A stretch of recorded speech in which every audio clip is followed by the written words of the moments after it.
It's the Thera campaign, part 6, where in the previous part we started a war with the Faustian Reich in the east, although we didn't do very much against them yet.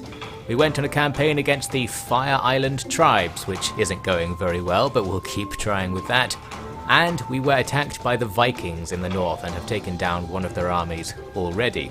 So on all of these 3 battlefronts, we're just going to keep going. Here's the Faustian campaign. I had sent an army to go kind of north into their territory, discovered there wasn't much there, and then later discovered I should have gone south because there was an easy to take castle quite near to our border with them.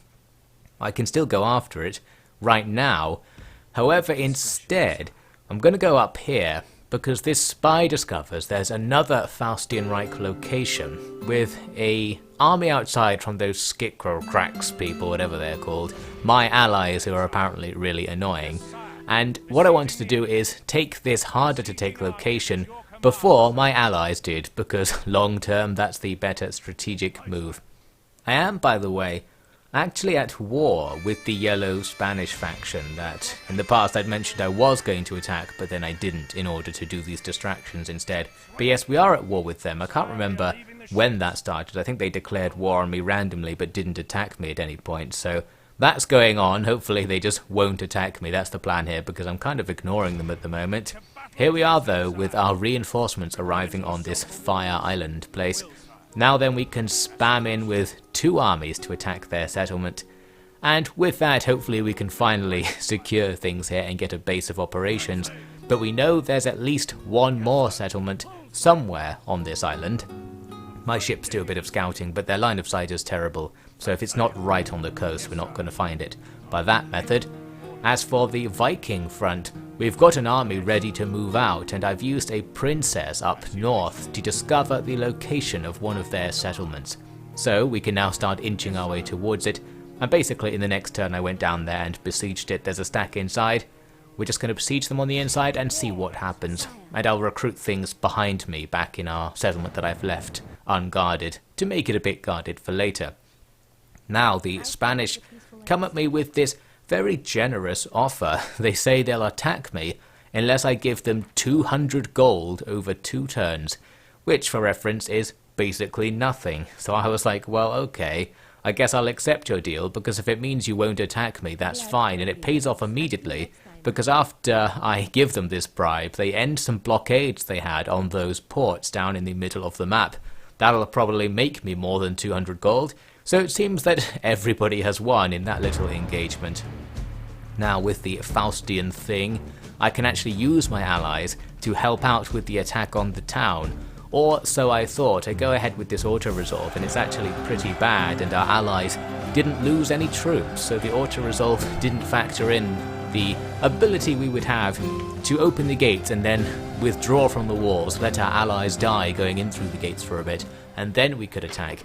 Obviously if I did it manually we could make sure our allies died, but I've already done it not manually and I can't be bothered to go back to the save, so we're just going with the losses as usual.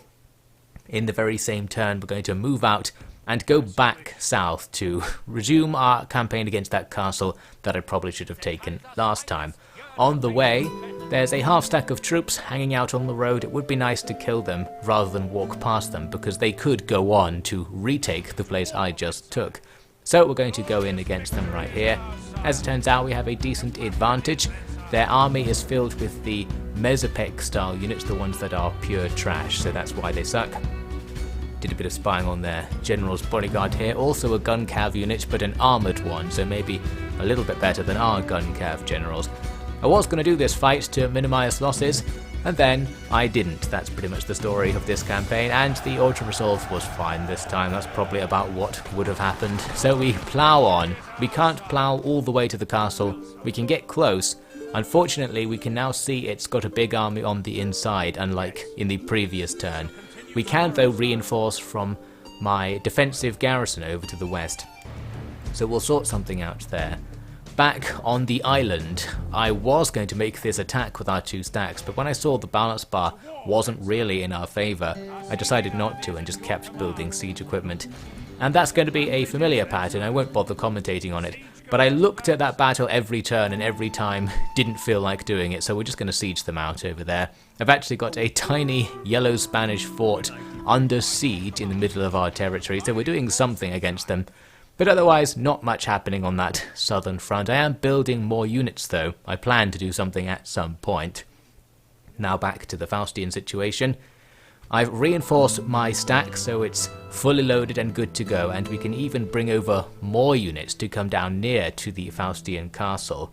And with that, we're in a case where we can do a siege draw out. It looks like what happened is the enemy over-recruited and a unit spawned outside their castle, allowing us to do this classic siege draw out trick, where we don't have to fight for the castle, which will make our life way easier. Instead, we've got a nice even field battle. I'll have to let the AI control some of my units, so who knows what that's going to make happen. But still looks like a good opportunity. The enemy units are going to be quite good. This is going to be our weakness. Our faction doesn't really have infantry of any quality, whereas the Faustians have these armoured and shielded guys who really aren't going to be weak against our melee or ranged attacks because the armour and shield blocks arrows as well. The thing they're going to be weak against mainly is guns, which is our faction's speciality. I just haven't recruited very many of them, unfortunately. So we're just going to spam them with dual swords pirates and terrible archers anyway. First things first, I wanted to go after the one unit we're attacking to do the siege draw out. Since it's a gun unit, and we might as well just charge them down and kill them before they get up to no good. They were trying to walk back towards their reinforcements, so we didn't even get shot on the way in. And they rout as we make contact there. We capture their commander, and that's the end of that first army. The second army could just set up where it is, but because the AI was feeling generous today, they started walking towards me.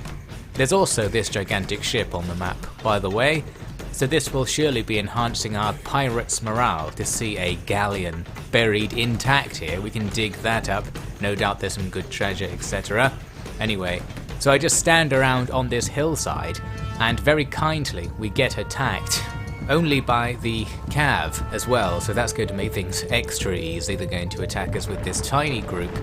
We're shooting them and bombarding them with arrows. That turns back any potential charge there. And that's actually their general, I think, taken out in the first moments of the battle. That's going to make things easier for us. That other cav unit, those light cav, are going to make an impact on the front of our line, but we killed like half of them with arrows on the way in, so that will diminish things, and they rout soon after that.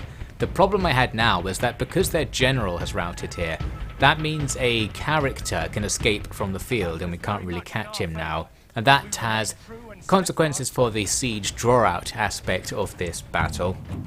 Here are my allies now showing up to mess things up, but aside from them, our formation is great. We've got the enemy locked away from our archers, while the archers on a slight hill and in that double line just rain arrows on everything. We can't really see it happening, but it's happening somewhere in this footage, I assure you, and we're gradually picking up some kills. We've been attacked on the left by some terrible Mesopech infantry. They'll just die instantly, so that's fine.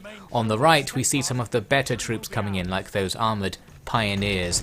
I'm setting up ready to hit them with the gun cav once they're in position. That should be effective. Our archers are also doing more than I expected. That was me there just checking to see if they were firing.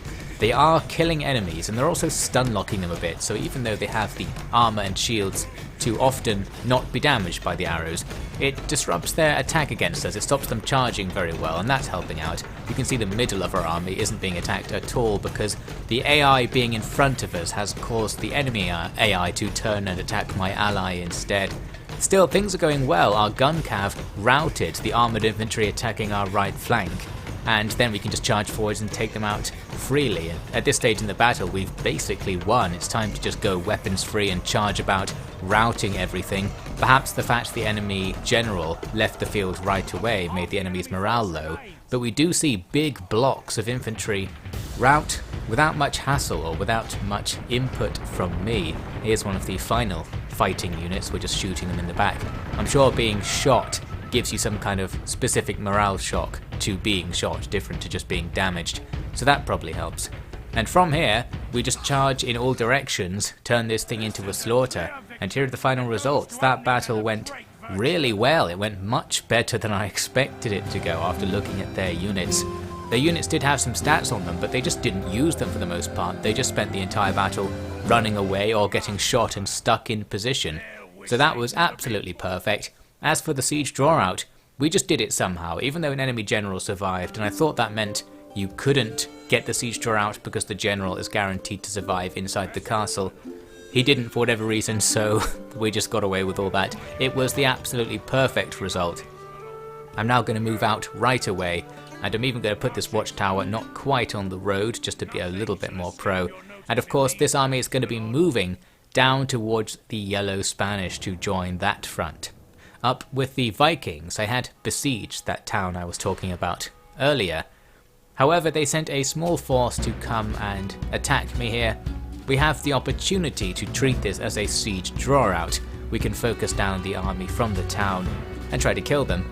However, I didn't feel like it. The balance bar wasn't that good, and this is a situation where I can attack them with a stronger force. I just didn't because I thought I could get away with this weaker force. So I'm going to withdraw, and they don't pursue the battle. In that case, it would be good if they did for me because we could kill them easily. But we'll come back to that in a second with a stronger setup. Here's the army that has defeated the Faustian Reich, now coming to get to work on the Yellow Spanish. I'm not going to remember their actual faction name, by the way. And yes, one army is besieged, another army is nearby at the next region, so because of that, I'm going to do a 2-stack siege over here. That just means if they bring their second stack from down south up to intervene, it's still going to be roughly even numbers and such. As for the Viking situation, you can see I did have some reinforcements walking over. So now I'm going to run away to join up with the reinforcements early and just make a stronger army, try and make it so our main stack is as powerful as possible.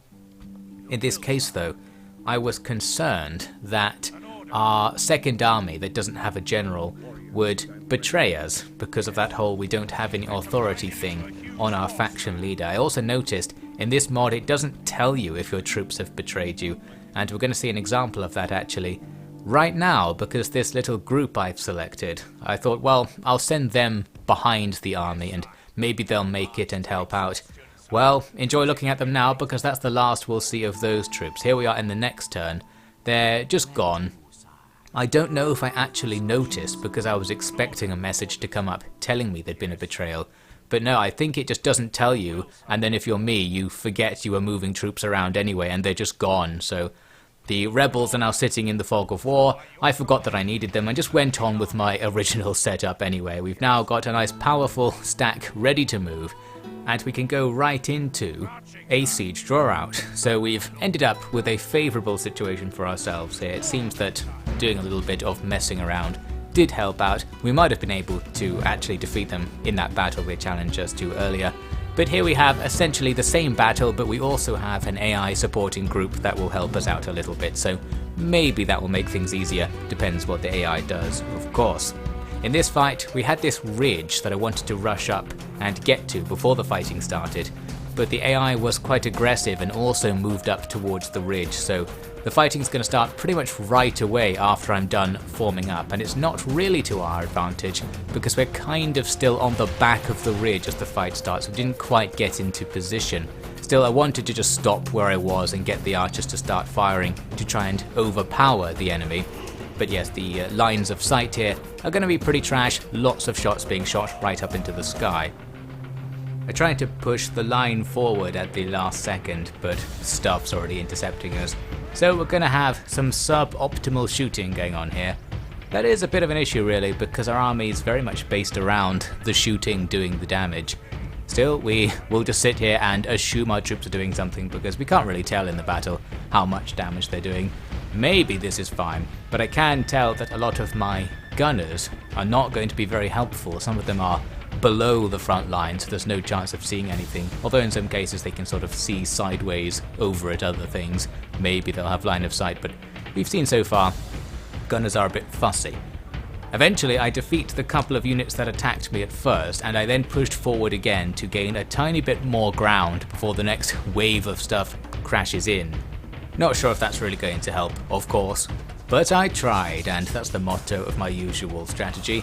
Sending some cav here to go all the way around the back of the enemy army because again there are some ballistas down at the bottom of the hill. they can barely see us, but thought I'd go take them out anyway.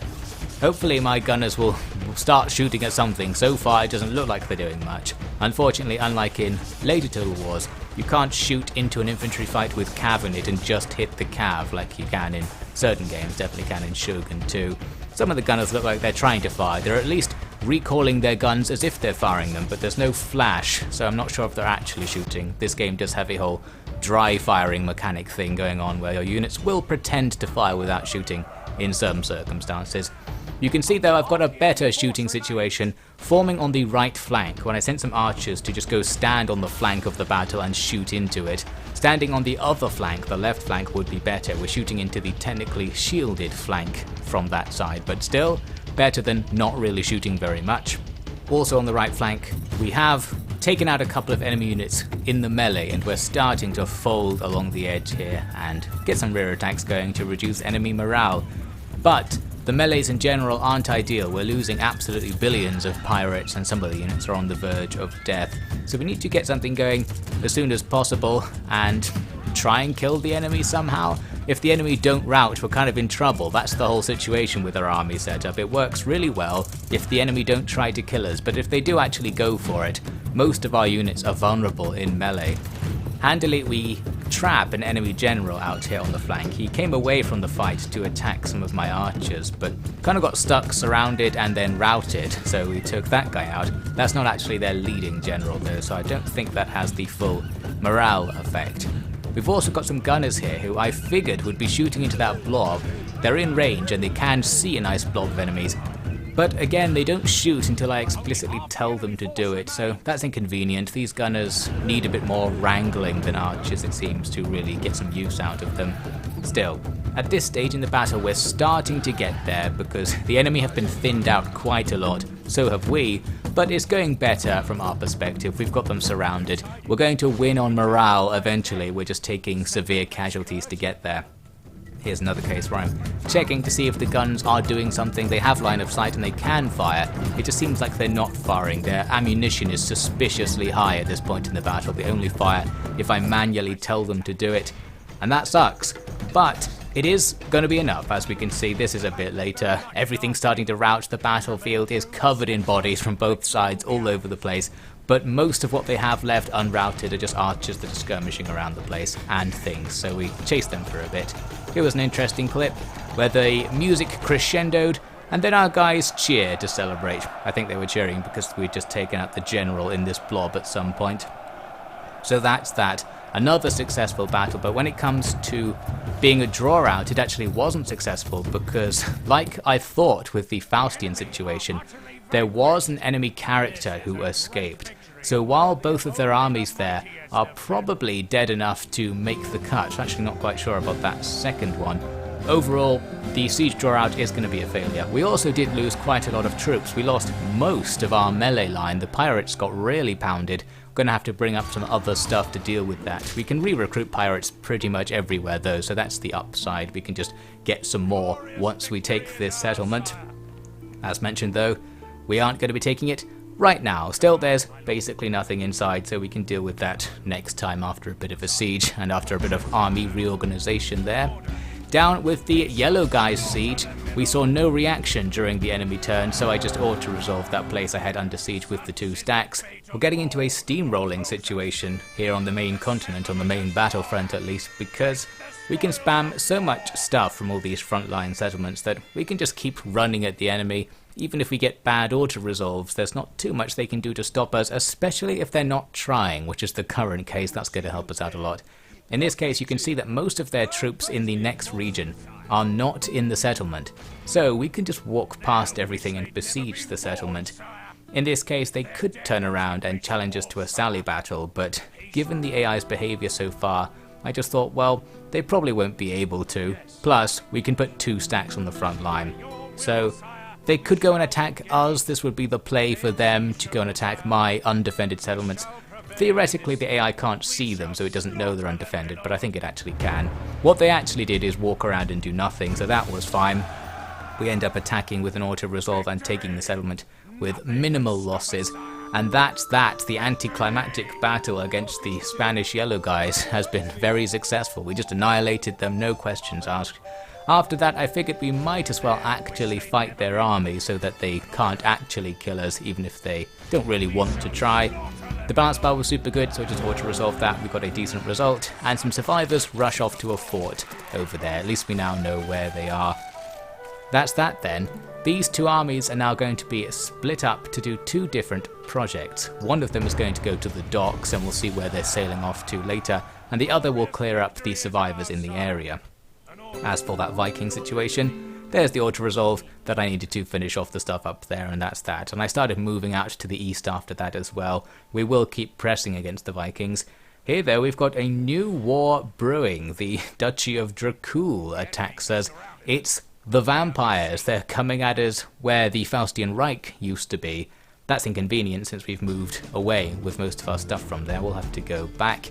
And here is a nice auto-resolve against those rebels on Fire Island. I waited the entire siege timer to weaken them and then got an easy win. So that's that. We'll just have to keep going because we know there's at least one more town on the island to look for over there. As for the vampire situation, just thought I'd take a look and see what they have. It seems they're a mix of vampire-based and Eastern European-based units. In this case, we're not really going to challenge that siege. We could send some units to make it on time and perhaps do something, but it's kind of far away and I don't have a good army nearby, so we're going to ignore them for now and just give up that edge territory. We'll come back to fighting them with a stronger army once we've consolidated. One consolidation activity is to finish off the yellow guys in this area so we don't have to worry about them. We push back their final army into this fort to meet with the old survivors. Now we can just make some rams and kill them later. As for the other army that was here, I mentioned I was sending them to the docks, and that was because I'm going to ship them over here to the other continent, the middle continent, where there are more yellow guys to kill. When I saw this castle, I thought, ooh, a siege draw-out chance, but when I made the attack, they just withdrew. I needed to attack with fewer troops there to make the siege draw-out work. You need the balance bar to be kind of even, so that the AI bothers to come out and fight the fight. In this case, we've messed it up, and doubly so because I accidentally walked into the zone of control of an ambushing force from the Orange faction, so now I can't even turn around and lay siege to the castle. Very suboptimal, but that's going on over there basically. So our new project will be fighting the vampires, a campaign against the full might of the yellow guys on the central island, and pushing further east against the Vikings. Oh, and looking for more trouble on Fire Island, with a surprisingly big portion of our army being wasted over there. So now it's a 4-front war, I suppose.